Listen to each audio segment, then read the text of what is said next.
Comme beaucoup de ceux à qui cela est arrivé, je n'aurais jamais pensé que cela m'arriverait. Mais nous y voilà.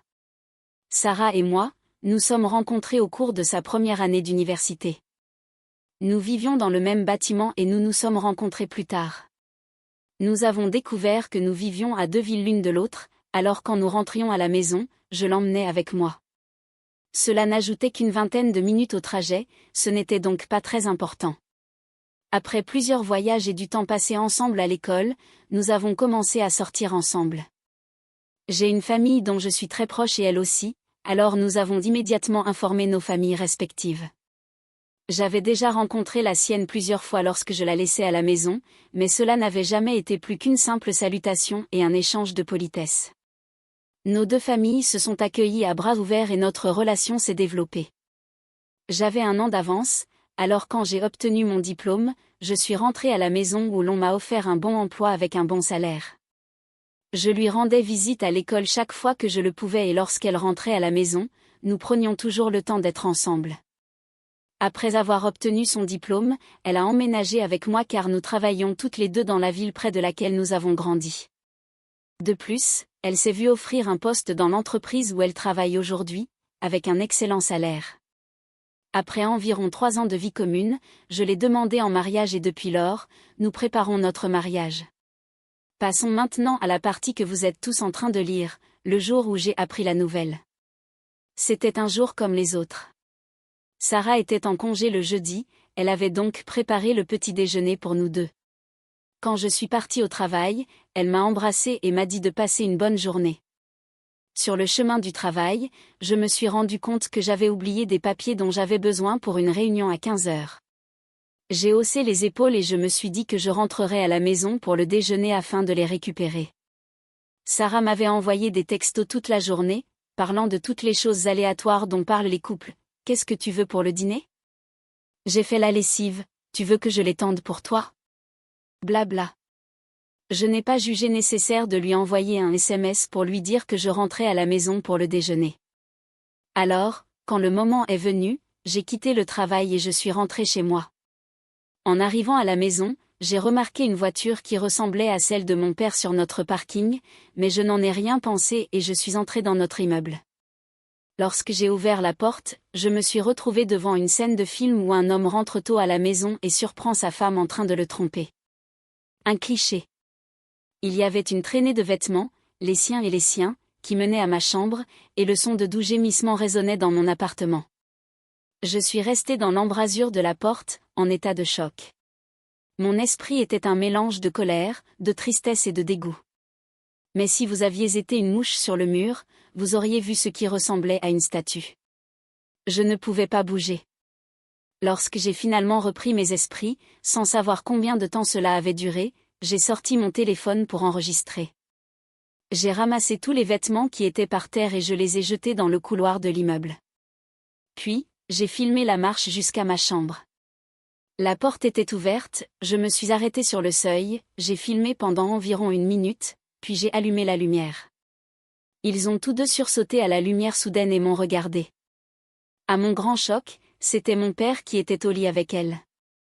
Après le choc initial, mon père a remarqué que j'enregistrais et a commencé à paniquer, cherchant quelque chose pour se couvrir et me disant d'arrêter d'enregistrer. Il a trouvé une serviette et l'a enroulée autour de lui, puis a commencé à se rapprocher de moi. Je lui ai dit que s'il ne voulait pas être blessé, il devait arrêter de s'approcher, mais soit il s'en fichait, soit il ne m'a pas entendu. Il a essayé de prendre mon téléphone. Je l'ai frappé à la mâchoire. Sa tête a rebondi sur la porte et il s'est effondré sur le sol. Sarah a crié. J'ai pointé l'appareil photo sur Sarah et j'ai dit, « Tu t'inquiètes pour ton compagnon de lit, mais tu n'as rien à dire à ton petit ami. » Mon père s'est réveillé après environ 1 minute de repos et je lui ai dit que j'étais juste venue chercher quelque chose pour le travail. J'ai dit, « Si l'un de vous 2 est encore là quand je reviendrai, j'enverrai cette vidéo à tous ceux que vous connaissez. » J'ai terminé la vidéo, j'ai regardé mon père qui se remettait et je lui ai dit, « Pour moi, tu es mort, tu n'es plus père, mais tu devrais peut-être rentrer chez toi et parler à maman, parce que je vais lui parler très bientôt. » Je suis restée assise dans la voiture pendant un certain temps jusqu'à ce qu'un de mes patrons au travail m'appelle pour me demander où j'étais. Je lui ai dit que je revenais juste à ce moment-là. Lorsque je suis arrivée à son bureau pour lui remettre les documents, j'ai dû avoir une mine déconfite, car elle a commencé à me demander ce qui n'allait pas. Je lui ai dit que ce n'était rien et que tout irait bien. Je la voyais me regarder de haut en bas et elle a remarqué un peu de sang sur mon col. Elle s'est levée d'un bond, s'est approchée de moi et m'a dit « Tu saignes ». J'ai baissé les yeux et j'ai dit « C'est le sang de mon père ». Elle avait l'air confuse, alors j'ai sorti mon téléphone et je lui ai montré la vidéo. Elle a tout regardé. Je lui avais présenté Sarah plusieurs fois, mais jamais mon père. Elle est restée silencieuse pendant un moment jusqu'à ce que je lui dise « Il est enfin clair que ma petite amie me trompait, mais non seulement elle me trompait, mais elle le faisait avec mon père. » Elle m'a demandé si elle pouvait faire quelque chose, suggérant que je prenne un congé, mais je lui ai dit que je ne pouvais pas retourner là-bas maintenant et que j'avais juste besoin d'une minute. Je lui ai dit que j'irais bien à la réunion et que j'avais une autre chemise dans mon bureau. La réunion s'est bien déroulée. J'ai fait comme si de rien n'était devant tout le monde. Mon patron est venu me voir après la réunion et m'a demandé comment je pouvais faire, mais j'ai répondu que je ne savais pas et je suis allée dans mon bureau. Je suis ensuite rentrée chez moi et je me suis retrouvée seule pour la première fois depuis longtemps. Le lendemain, j'ai essayé de contacter ma mère, mais aucun de mes appels n'a abouti. Je voulais savoir si elle accepterait de déjeuner avec moi pour que je puisse tout lui raconter. Après une douzaine de tentatives, j'ai décidé de prendre la voiture et de me rendre chez elle. Ma mère devait savoir ce qui s'était passé le plus tôt possible, même si le fait d'en reparler me ferait mal. Pendant le trajet, j'ai réfléchi à ce que je dirais et à la manière dont je le dirais, et j'ai commencé à paniquer. J'ai dû m'arrêter 2 fois pour vomir. Ce n'est pas tous les jours qu'il faut dire à sa mère que son mari couche avec sa petite amie. Je me suis garée dans l'allée et je me suis assise dans la voiture pendant un moment pour me calmer et rassembler mes idées. J'étais assise là depuis quelques minutes lorsque ma mère a ouvert la porte d'entrée. Je suis sortie de la voiture et elle a commencé à m'insulter en disant « Comment oses-tu venir chez moi après avoir frappé ton père qui essayait de mettre fin à une bagarre entre toi et Sarah ?» Elle m'a traité de toutes sortes de noms et a dit que j'étais un agresseur. Elle m'a dit que je devais partir parce que Sarah n'était pas encore prête à me pardonner et que si Sarah avait été intelligente, elle n'aurait jamais été avec moi. Apparemment, mon père avait amené Sarah chez mes parents et avait dit à ma mère que Sarah et moi nous disputions. Il a prétendu que lorsqu'il avait essayé de m'arrêter, je l'avais frappé. Cela a duré un certain temps jusqu'à ce que j'explose et dise « Vraiment, maman, pourquoi ton mari est-il ma petite amie ? C'est pour cela que je l'ai frappé, et si tu ne me crois pas, j'ai une vidéo que je t'enverrai, mais puisque tu peux me parler comme ça, ne t'attends pas à me revoir. Je ne veux pas entendre tes excuses quand tu réaliseras enfin que tu es une mère de merde, tout comme mon père de merde. » Son visage s'est effondré. Elle ressemblait à l'image que j'ai dû avoir lorsque je suis entrée dans mon appartement et que je les ai surpris. J'ai sorti mon téléphone et je lui ai envoyé la vidéo. Ma mère a sorti son téléphone, ouvert la vidéo et regardé jusqu'au moment où j'ai allumé la lumière. Puis elle a reposé son téléphone, m'a regardé, mais n'a rien dit. Je me suis retournée, j'ai pris ma voiture et je suis sortie de l'allée. Je me suis retournée vers elle avant de partir, et elle était en larmes.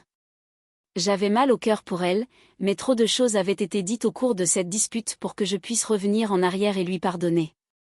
En rentrant chez moi, j'ai commencé à débarrasser mon appartement de tout ce qui avait trait à Sarah ou à ma famille. J'ai mis toutes les affaires de Sarah dans des cartons et je les ai placées près de la porte d'entrée. Légalement, c'était son lieu de résidence, donc techniquement, je ne pouvais pas la mettre dehors, même si son nom ne figurait pas sur le bail. De plus, elle est du genre à éviter les conflits, et si elle revient, les conflits ne manqueront pas. J'ai mis tout ce qui concerne mes parents dans des cartons et j'ai tout mis dans un garde-meuble. Comme je l'ai dit dans mon premier message, nous étions une famille très proche, mais je n'ai jamais eu de problème à éliminer les personnes toxiques de ma vie. J'ai envoyé un SMS aux parents de Sarah pour leur dire que j'annulais les fiançailles parce qu'elle m'avait trompée. Je les ai remerciés pour tout ce qu'ils avaient fait pour moi. Notre relation était encore en construction, mais ils avaient été gentils et m'avaient soutenu, alors cela n'a fait qu'ajouter de la douleur au mélange. J'ai terminé mon message en leur demandant s'ils pouvaient venir récupérer toutes ces affaires. Je n'ai pas encore reçu de réponse de leur part, mais j'espère qu'ils viendront bientôt pour que Sarah n'ait plus de raison de revenir ici. Mise à jour, après mon dernier article, j'ai décidé de mettre en œuvre tout ce qui devait être fait, passer des tests, trouver un thérapeute, déménager, bien sûr, acheter un nouveau lit. J'ai commencé par appeler le cabinet de mon médecin pour lui dire que je devais passer des tests et lui demander de m'orienter vers un thérapeute. J'ai eu mon premier rendez-vous avec un thérapeute il y a 2 semaines et nous avons décidé de continuer à nous voir une fois par semaine. J'ai également passé le test la semaine dernière, mais je ne recevrai les résultats que dans une semaine environ, alors croisons les doigts. J'ai contacté un ami agent immobilier qui m'a envoyé plusieurs annonces. J'ai opté pour une cabane rénovée à la périphérie de la ville. J'ai fini de déménager il y a 2 jours. Une fois le déménagement terminé, j'ai appelé les parents de Sarah. Quand ils ont répondu, je leur ai dit que j'avais déménagé, que Sarah n'avait toujours pas récupéré ses affaires et que le propriétaire commencerait à faire visiter l'appartement dans quelques jours. Je leur ai suggéré d'aller chercher ses affaires avant que le propriétaire ne les jette. Cela a dû les motiver, car le lendemain, mon ex-propriétaire m'a envoyé un message pour me remercier d'avoir vidé l'appartement. Personne ne sait où j'habite maintenant, sauf l'ami qui m'a aidé à trouver cet endroit, et je sais que ni Sarah ni mes parents ne viendront me rendre visite. Le seul inconvénient de cet endroit était que j'ai échangé une marche de 10 minutes pour aller au travail contre un trajet de 45 minutes en voiture. Mon téléphone a été inondé de textos et d'appels de Sarah, de mes parents et de certains de mes amis, mais je n'ai envie de parler à personne sauf à mon thérapeute. Au travail, j'évite tout le monde, je fais mon travail et je pars. Les rares fois où je dois parler à quelqu'un, je fais un faux sourire et je prétends que tout va bien. Ma patronne a essayé de s'intéresser à moi, mais je ne lui dis rien. Je lui dis simplement que j'apprécie, mais que tout ira bien. La vérité, c'est que je ne sais pas si je vais m'en sortir. Je comprends que le temps guérit et tout ça, mais j'ai l'impression que cela ne s'applique que lorsqu'il s'agit d'un seul problème, pas lorsque vous avez perdu ce que vous pensiez être les 3 personnes les plus proches de votre vie d'un seul coup. Une grande partie de moi se sent morte et il n'y a aucune chance de la faire revivre. Les rencontres avec mon thérapeute se passent bien, je suppose. Je n'ai jamais suivi de thérapie auparavant, je n'ai donc aucun point de référence sur ce qu'est une bonne thérapie. Nous nous entendons bien et elle semble sincèrement désireuse de m'aider. La première séance a consisté à faire connaissance et à explorer ce qui m'amenait à elle. Rien de bien profond, mais au cours de la 2e séance, nous sommes allés un peu plus loin. Elle m'a posé des questions sur ma relation avec mes parents. Je lui ai dit que jusqu'à présent, elle avait été excellente, nous parlions souvent et communiquions toujours bien lorsque quelque chose n'allait pas. J'ai grandi avec eux dans une grande maison, mais aujourd'hui tout cela ne signifie plus rien. Elle m'a demandé pourquoi j'avais exclu ma mère de ma vie. Je lui ai dit que ma mère me disait des choses que je ne dirais même pas à quelqu'un que je méprise. Je lui ai expliqué qu'il n'y a aucun moyen de revenir en arrière.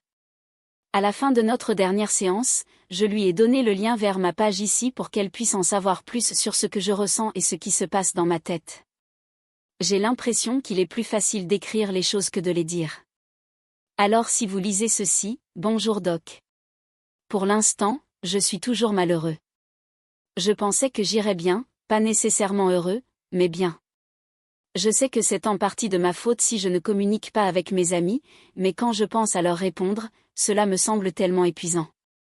Je sais qu'ils voudront me rencontrer ou venir à mon nouvel endroit, mais je n'ai tout simplement pas l'énergie nécessaire pour les côtoyer. En attendant, je travaillerai, j'irai à mes rendez-vous et je m'assiérai sur ma terrasse arrière en sirotant un whisky de mauvaise qualité et en essayant d'apprécier la vue magnifique.